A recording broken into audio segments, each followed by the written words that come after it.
2024-yil ishlab chiqarilgan zavodskiy propan 4 ta baloni ham tortadigan atigi 1200 km atrofida masofani bosib o'tgan Kia Bongo. Agarda siz mana shu mashinani Koreyani o'zidan chaqirtirib O'zbekistonda haydamoqchi bo'lsangiz, bu video aynan siz uchun. Pavorotning chiroqlari bakovoyda joylashgan, balonlari baquvvat, 4 ta baloni ham tortadi va yerdan ancha baland. Videoda yaxshi ko'rinmasligi mumkin, lekin real hayotda boshqa bongolarga nisbatan bu yerdan ancha baland va aynan yerdan baland bo'lganligi uchun mana bunaqa chiqishlik uchun moslamalar o'rnatilgan, oyog'ini qo'yib chiqishlik uchun.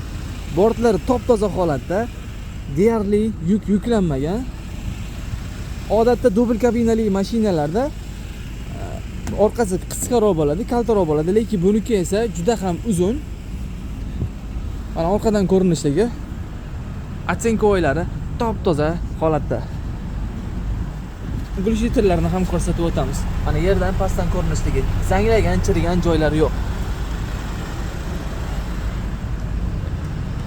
Hop, mashina dubl kabina, faqat o'zingiz emas, oilaviy yoki bo'lmasa hamkasblaringizni olib yurishligingiz uchun alohida o'rindiqlar mavjud.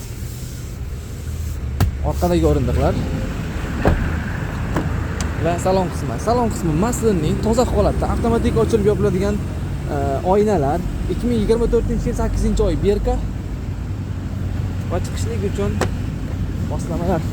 Qani, bismillah. Rul, cruise control mavjud. Avtomatik ochilib yopiladigan bokovoylar, sidenalari soviydi, isiydi, rollar isiydi va orqa spirallar mavjud. Climate control, start stop, mexaniki Euro 6, media monitor, video registrator. Yana nima kerak? Bo'pti, mayli, mana ikkita kaliti mavjud. Salonlari Maslinning toza holatda. Xo'p, agarda sizga mana shu mashina qiziq bo'ladigan bo'lsa, bizga murojaat qiling.